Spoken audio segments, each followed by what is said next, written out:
हमनी के संस्कृति, हमनी के संस्कार सदा रहे हमनी के साथ।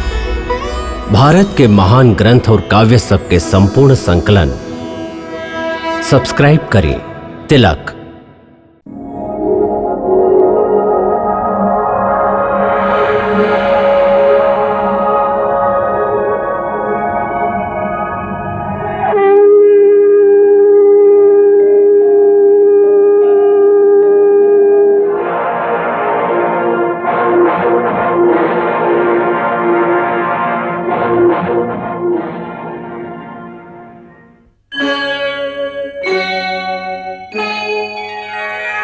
कृष्णा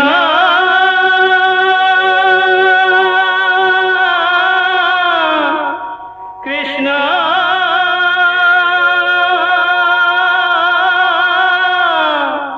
हरे कृष्णा हरे हरे।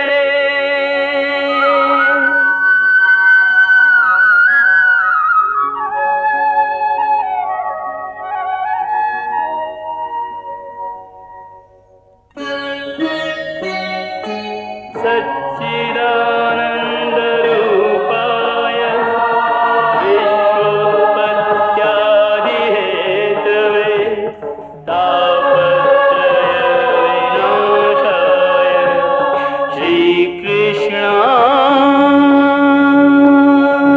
वयं नमः।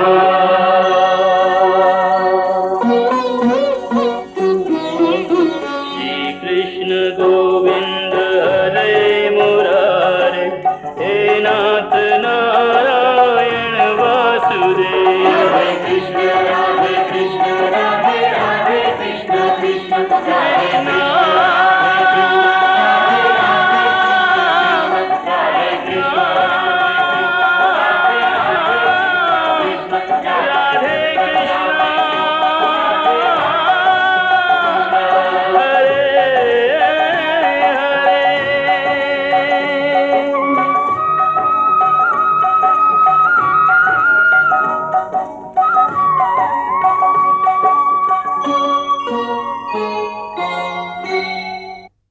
अरे मित्र, तुहार चरण धूरी के स्पर्श मात्र से हमरा भवन के कण कण पवित्र हो जाई। तुहार आगमन से हमार मान कई गुना और बढ़ जाई। लोग युगन युगन तक हमार मित्रता के याद रखी हैं। सम्मान करिए हमार मित्रता के। अरे तू सोच भी कैसे लेला कि हम तो के वहां से ऐसे ही चल जाते। हाँ? द्वारपाल, आज्ञा राजेश्वर, सारथी से कहा कि रथ ले आवे और हमार परम मित्र के भव्य स्वागत के आदेश दा। जय आज्ञा। आओ मित्र, आओ मित्र।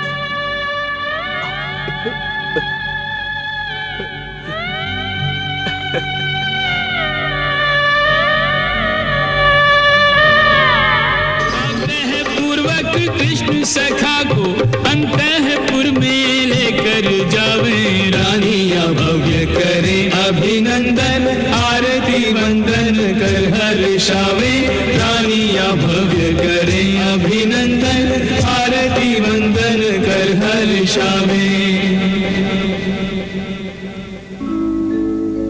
नहीं दीन कोई इस घड़ी, नहीं कोई दीनानाथ, बाल सखा के हाथ में, बाल सखा का हाथ।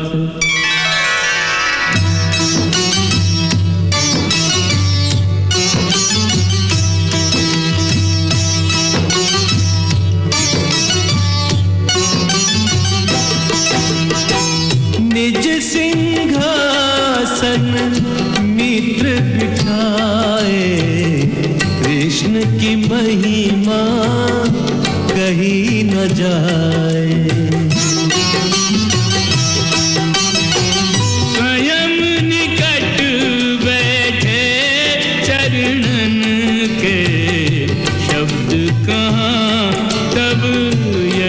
वर्णन के।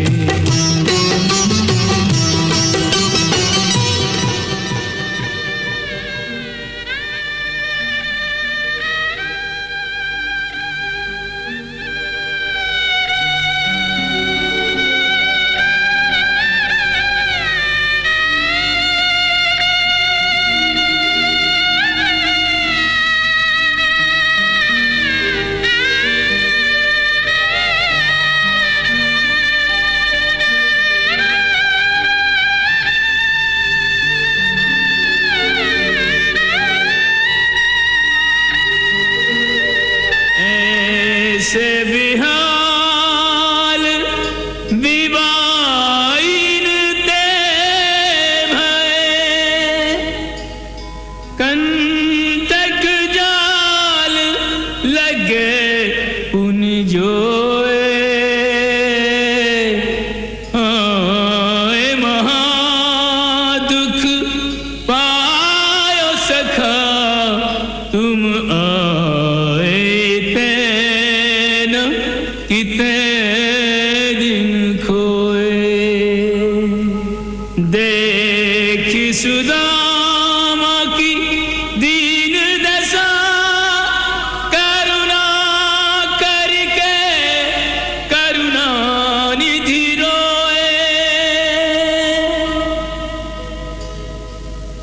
देख सुदामा की दीन दशा, करुणा करके करुणा निधि रोए।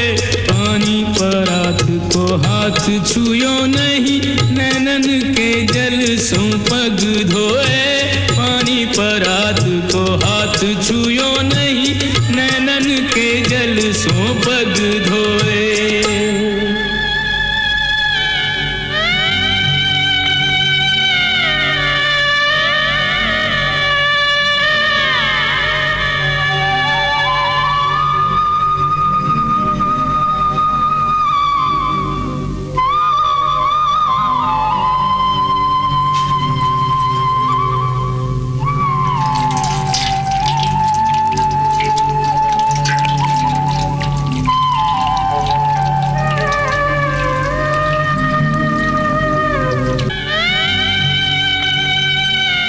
भगवान श्री कृष्ण आपन कर्तव्य से कब विचलित ना भइली।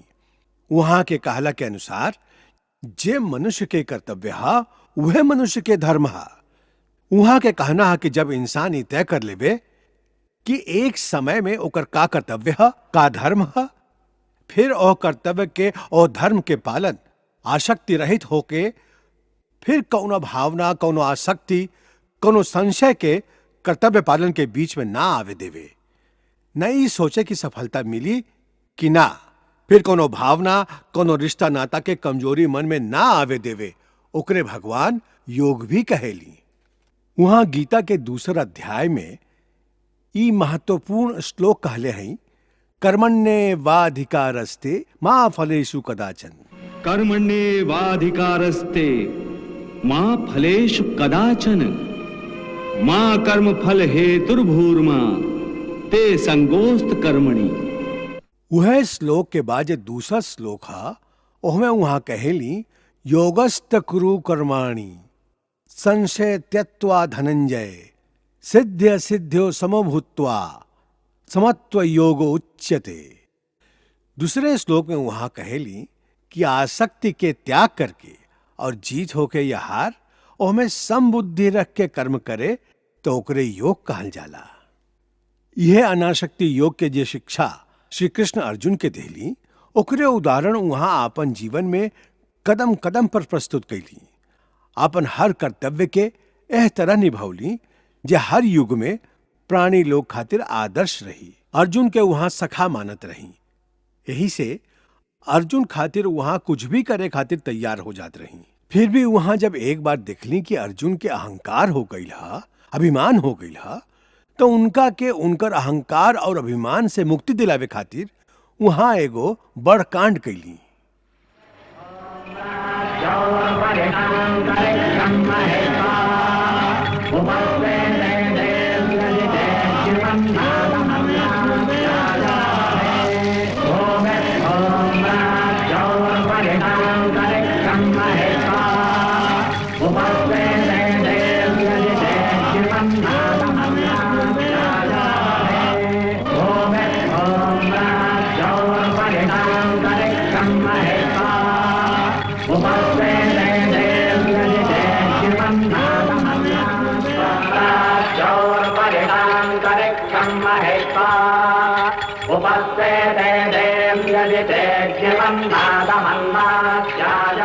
द्वारकाधीश, द्वारकाधीश, ठहरा भाई, द्वारकाधीश, द्वारकाधीश। ठहरा ठहरा ब्राह्मण देवता, कहाँ जाता रहा?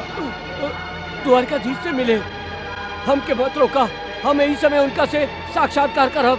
देखत देखा ब्राह्मण देवता, द्वारकाधीश इस समय प्रजा कल्याण यज्ञ का अनुष्ठान कर रहा है।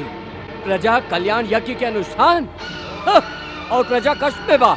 हमके मत रोका, हमके मत रोका, हमार विपदा यज्ञ से बढ़ के हा। हमके जायदा, हमके जायदा, हमके जायदा, हमके जायदा, हमके जायदा।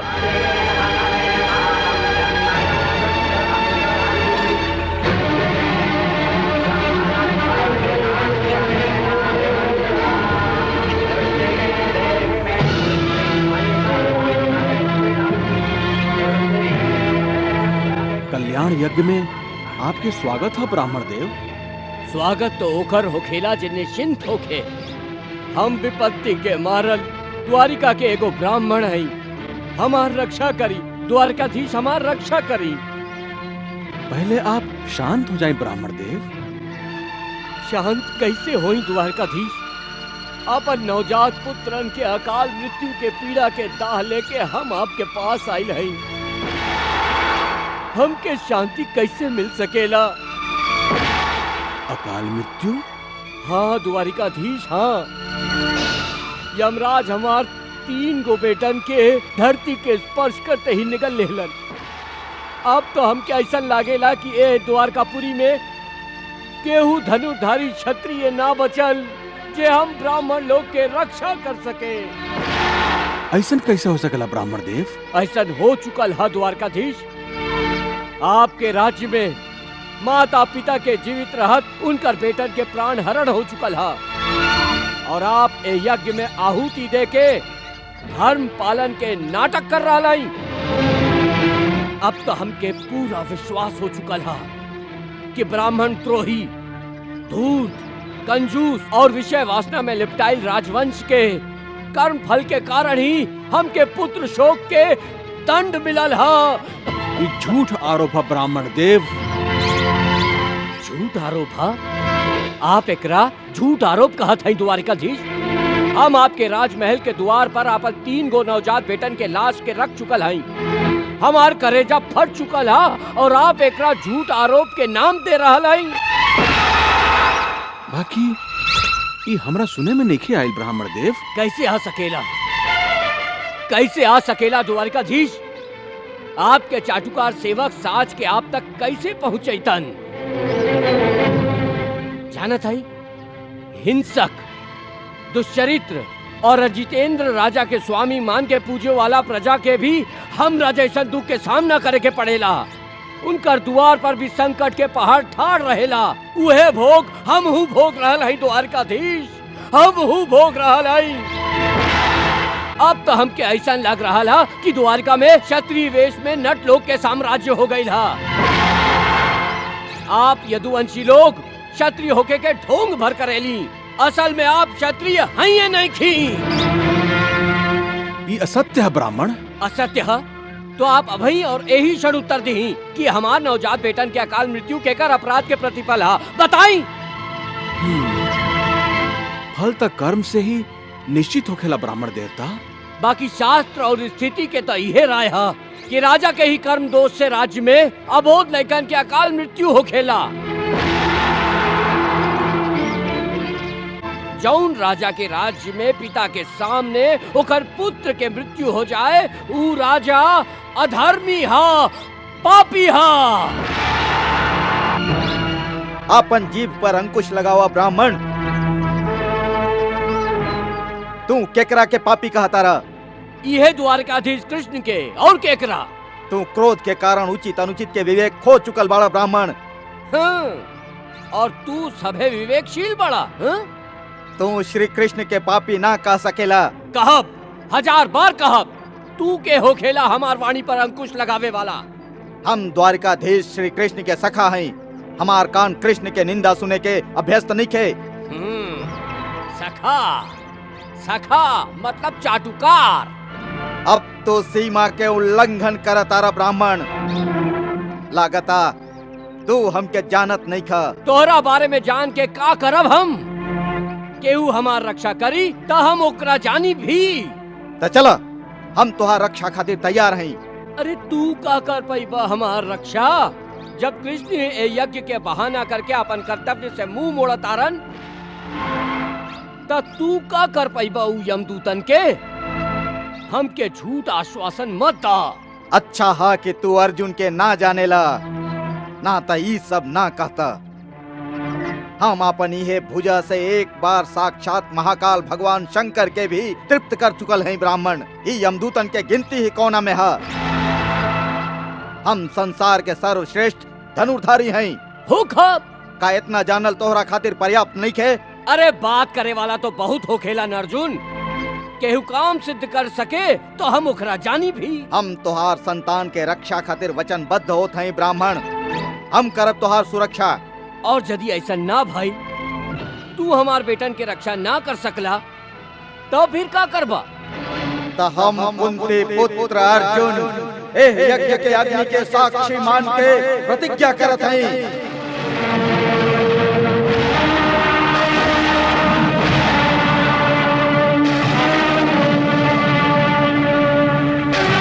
यदि हम ब्राह्मण के संतान के रक्षा ना कर पैली तो अग्नि में प्रवेश कर अपन प्राण त्याग दे।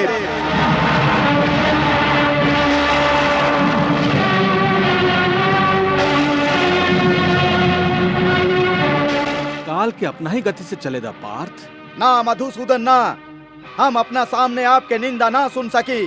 हाँ, अपन प्राण जरूर दे सकत हैं। अब ही हमार गांडीव के टंकार त्रिभुवन के कंपित कर देवे के क्षमता रखेला जनार्दन।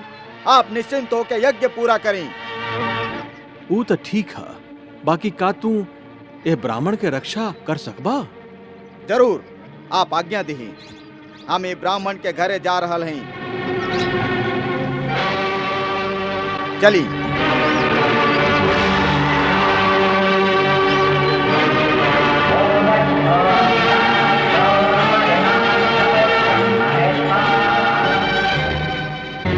बचाओ, बचाओ, बचाओ हमार बच्चा, बचाओ, बचाओ हमार लड़का के बचाओ। आई, आई, चलिए आई। तो ये है आपके घर ब्राह्मण देव। बचाओ। हाँ गांडीवधारी अर्जुन।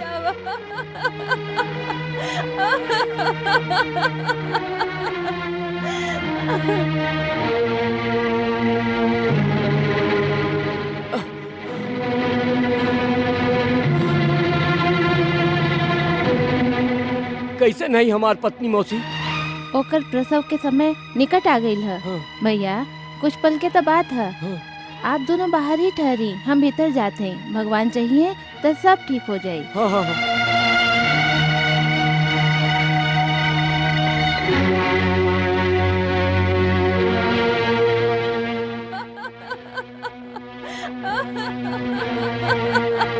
बस बेटी बस बस।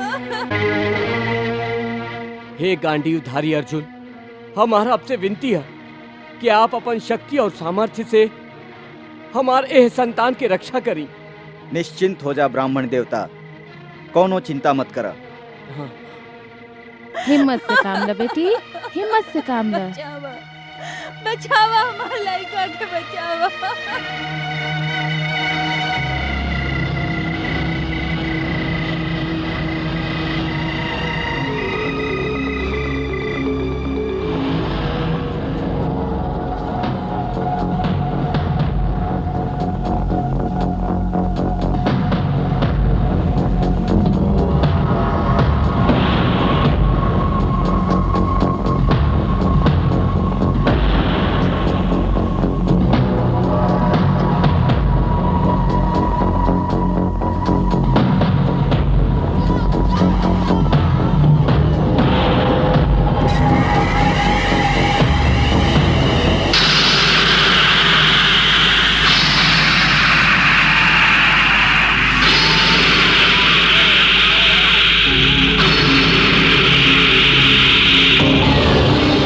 हमारी वाण के कवच आपके घर के पूरा सुरक्षित रखी।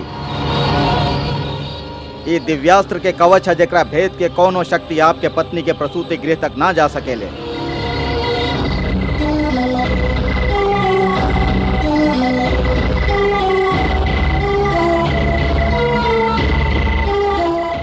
बाकी जहाँ एक कवच के भेद के केहू प्रवेश ना कर सकेला, उहमें एक कवच के बाहर भी केहू ना जा सकेला।